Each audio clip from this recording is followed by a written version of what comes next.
So as Lizzie said, my name is Moyra Turkington, and she said that that I'm a Larp practitioner essentially, and I come from a background of theater and cultural studies.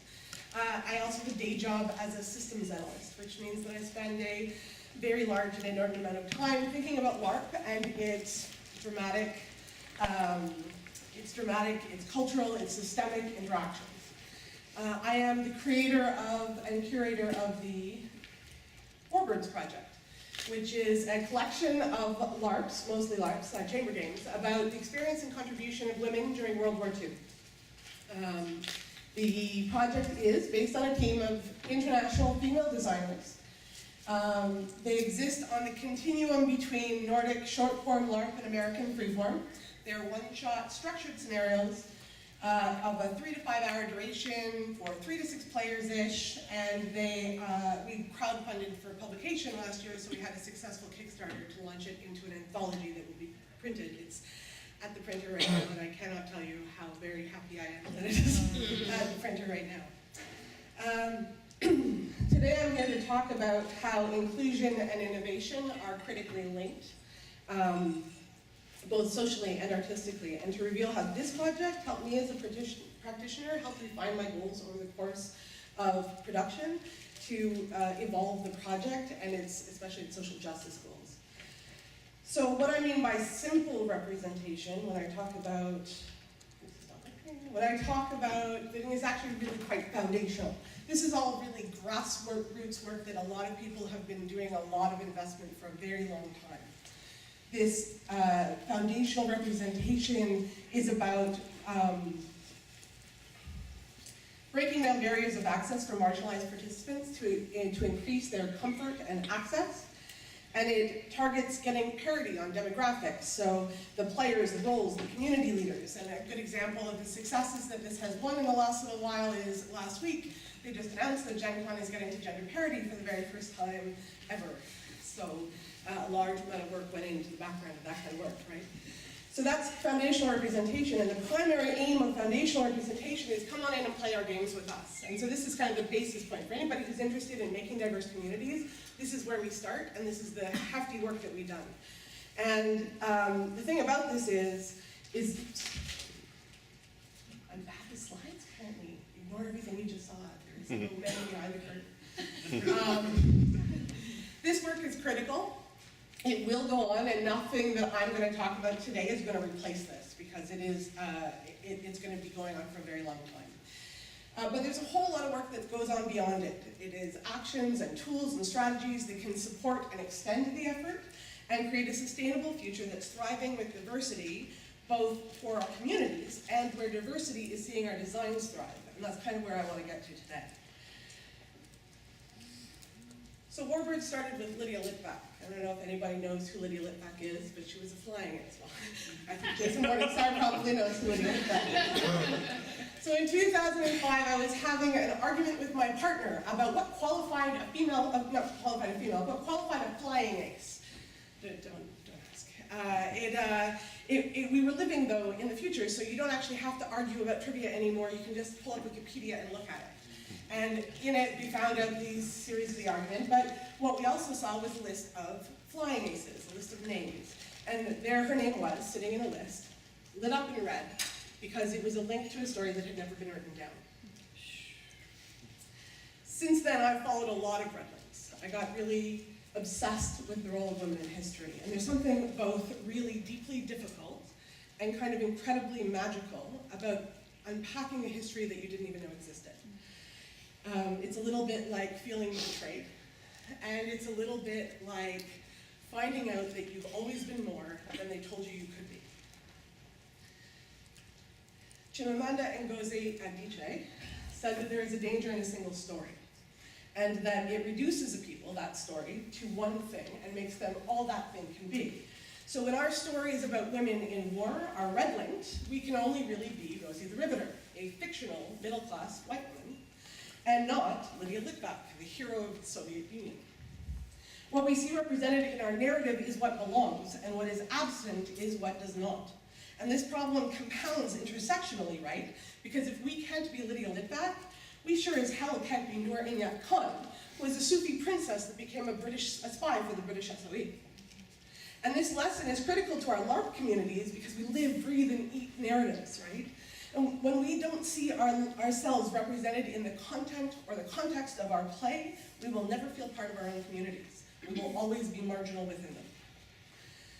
So for Warbirds, this was a big goal, right? I wanted people to come to games and see themselves reflected, maybe for the first time. And it worked. So there was a first play test of one of the Larps that is part of the book called Keeping the Candles Lit, which was written by Shoshana Kasich. The game is about Jewish women struggling to maintain their conservative religious values while fighting in a front line in a partisan camp in Eastern Europe. And so this guy, he came from the tabletop community. He was not a Larper, had never been to a Larp before, and he seemed a pretty unlikely guy to play a really vulnerable old Jewish grandmother in a partisan camp, but he had a really critically emotional experience in it. And he said, as part of the feedback of his game, that he had never played a game for which being a Jewish man mattered in the context of his play or his game. People are really, really, really hungry to be seen. Now, this is a really terrifying space to design in. If a story has always been a red light, then maybe nobody wants to hear about it. When I first finished my first draft of Against the Grain, which is a Larp about the 1943 Baltimore Western Electric hate strike, in which women who were finding economic independence on the factory lines and value in work, went out on strike to protest the first African American woman who joined their crew. I said to my partner, nobody is ever going to play this game. And I thought maybe somebody might read it, and it might be worthwhile anyway. And I couldn't get it out of my head, so I wrote it down. But, in fact, people do play it. In fact, a lot of people have played it, and they played it kind of across the country. We even played around it last night. But a game can be important to people, even if they don't play it. Or they can't play it, or they won't play it. I have a friend named Misha Bushedner, who's one of the co-curators of #Feminism. And I asked her, because she was in my community, if she could give me feedback on the game, and she did. And then I asked her if she'd be like to play test the game, and she said, hell no, I get enough racism in my own life. And I don't blame her, but it got me really worried. I'm like, well, should I be publishing this game if it's going to have that kind of reaction? And I talked to her about it, and her response was, I'll kick your ass if you don't. It was really important for her to have this game in the context of her community, even if she couldn't or wouldn't engage with it. So through all this exploration, I evolved the goal of the game, which was not anymore come in and play our games with us, but tell new stories and play your games with us. And at this point, Warbirds was a solo project. I had a whole series planned. I was very excited about it, kind of goofily so. My second one was about female flyers, women of the British Air Transport Auxiliary finding freedom, adventure, and travel in the skies. And I was in the middle, knee-deep in research for it when I went to Festival 2014. And on the program at Festival 2014 was a game called We Were Wasp by a Danish freeform tabletop designer called Anne Eriksson. And I was shocked to find a game about women in World War II. I was excited to find a game about women in World War II, and I was kind of dismayed that there was somebody writing the game that I was trying to write. So of course I had to sign up to play it immediately. And it was amazing. In fact, I played it with at least one person in this room. And when the moment the game ended, so the game was a very different tradition of play. It was very different, using different kinds of techniques, using a very compelling approach to the narrative, very outside of my own community of play.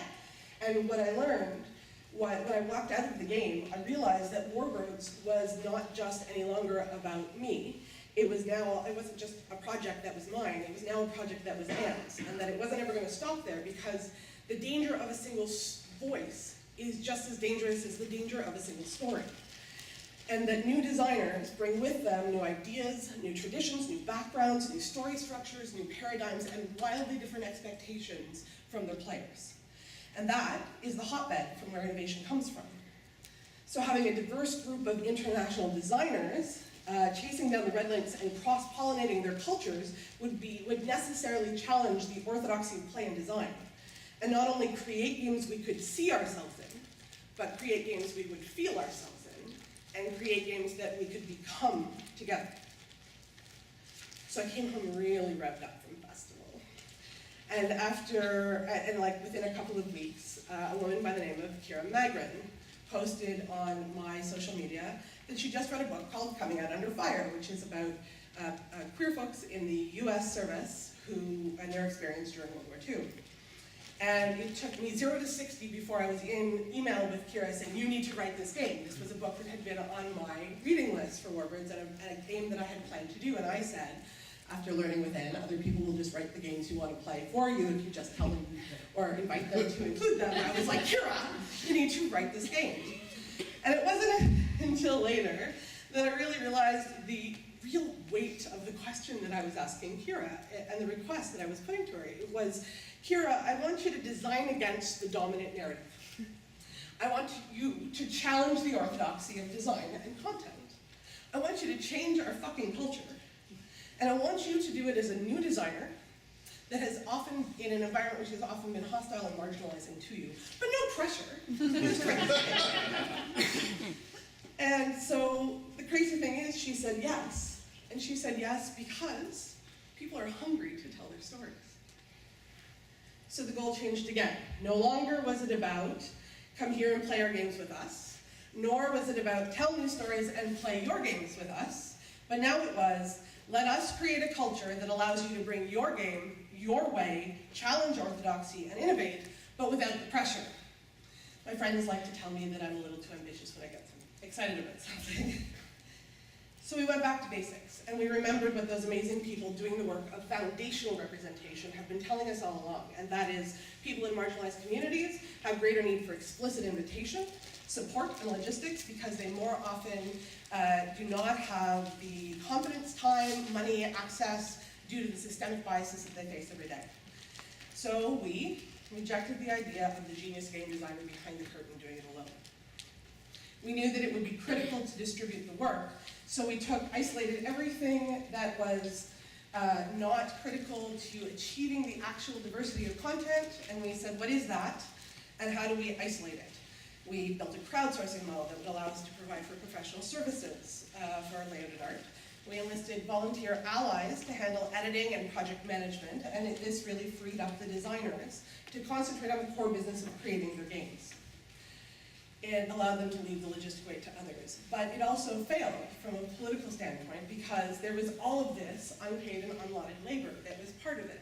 And while we had managed to turn the hierarchy on its head and put all of that weight on the shoulders of privileged allies, we hadn't ever challenged the idea that unpaid and unlauded labor should exist in the first place.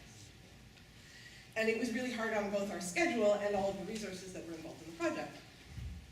Secondly, we adjusted the support model to very carefully and intentionally resist the pressure of assimilation to the orthodoxy of mainstream design. So we provide sparring support. We were providing sparring support for all the people that were involved in the project to kind of keep it as a continuous stream. But one of the things we had learned that we had to do early on was that we had to start asking questions to clarify intent rather than pointing to things within the orthodoxy of design that would solve challenges. So we had to say, what is it you want to get there, and how are you going to get there, and how can we support you getting there, rather than look over here, there's this other thing that solves your problem. And we also had to change the process of playtesting and giving feedback and text editing and developing instructional design. There was a need to continuously evolve these tasks to ensure that we weren't accidentally correcting the designers or the designer's text towards assimilation. And I'm pretty proud of the work we did here. But we're also still evolving because the goals, because of the goals, we were under constant development, and we built our team kind of haphazardly. It was all just a rolling excitement. We didn't develop the team as intentionally as we might have. And so the team's still pretty pale in terms of designers and still in terms of the stories that we're telling. And we're also way too American-centric. Despite the fact that 2 of the 5 authors were a Canadian and a Dane, 4 of the 6 games are set in the US. But because the anthology is not the end of the project, it also means we're moving forward on these goals too. Kimberly Lamb is a Canadian designer out of Alberta who is currently writing Blood is Thick about the aftermath of the Khmer Rouge regime. Emily Kerr-Boss has The Wedding Party in development, centering on the legacy of the American occupation of Okinawa, and I'm knee-deep in research for games situated on the Italian-Ethiopian front. So we continue to find ways to diversify. So I'm wrapping up soon. Emily keeps flashing cards at me, so it must mean that I'm getting on. But I sold so well all of this extra work that needs to be handled that I'm sure you're wondering, why the hell are we publishing? Why don't you just get people to design and help them get to play? And in fact, there's a lot of reasons why we're doing it. One clear reason to publish is that it blue links the designer. So the red link from before means the blue link in Wikipedia leads to a story that's getting told. So those designers now have credit and credibility. It allows them to be referenced and cited, and it creates visibility for their work. And with successful published work, maybe they can become the next generation of Gen Con Guest of Honors. Secondly, publishing facilitates visibility for the stories themselves, which is really important to me, and to the work itself. You lovely academics have things that are concrete to link to, reference, and set to your texts. Larp practitioners have, which is important when you're talking about LARPs in a historical context, especially one of the games is already being used in Denmark to teach the occupation. Larp practitioners now will have text they can use to bring blue-linked stories into classrooms. And published work, especially through a crowd-funded model, creates a different reach for distribution and a whole different response to the product itself. Publishing it in an accessible way provides a radically kind of different access to outsiders. So a good example would be during the crowdfunding campaign, an editor from Autostraddle reached out to us to find out what this Warbirds deal was all about, because there was some visibility on it. She was a video game editor who had never played a role-playing game in her life. We sent her a copy of We Were Wasps, and she had these video game designers who'd never played role-playing games go and play this game, and then talk about it online, and phrase it, said it was a really great introduction to what role-playing is and does, and talked about the experience of playing this historical play. And lastly, and most importantly, it's not just that we're publishing, it's that we're publishing it as an anthology, and this is a really key concept for Warbirds. This allows us to redistribute the unbearable weight of representation. When there is a scarcity of stories told about a subject, and one finally gets told, it puts that story under an incredible pressure to be the end-all and the be-all of what it's representing. It's got to be the story about women, or the story about people of color. No game can carry the scope of a whole people. And that weight fundamentally discourages exploration. But when these games are published together and can be played together, each one of them forms a pillar, and there is no more scarcity. And those pillars hold up the weight of representation. They're allowed, permitted, to complement each other, to contradict each other. They create a conversation in proximity of one another. And a good example of this would be the Women's Air Force Service Pal was a milestone in women's aviation. And if you played that game alone, you might have to also look at the fact that while it permitted all these freedoms for white women, it also told black women they couldn't join. But if you take that game and put it next to Against the Grain, which is explicitly about racial inequality during the war, then all of a sudden those two stories can exist side by side and create a context with each other, and can support each other in a multifaceted way. So that's all. I just kind of want to leave you with these core ideas. So seeing ourselves in the content of our play is critical to our sense of community. So think about talking about stories that aren't getting told today. Diverse designers bring challenge, cross-pollination, and innovation. But if we are serious about our diversity commitments, support is required, and it's not easy support. It's not just getting people in. If they don't see themselves reflected in their communities, they will come in the door and walk right back out. Collective action and publication can create both a framework for better networks over time and room to breathe inside a multiplicity of story. And that's Warbirds.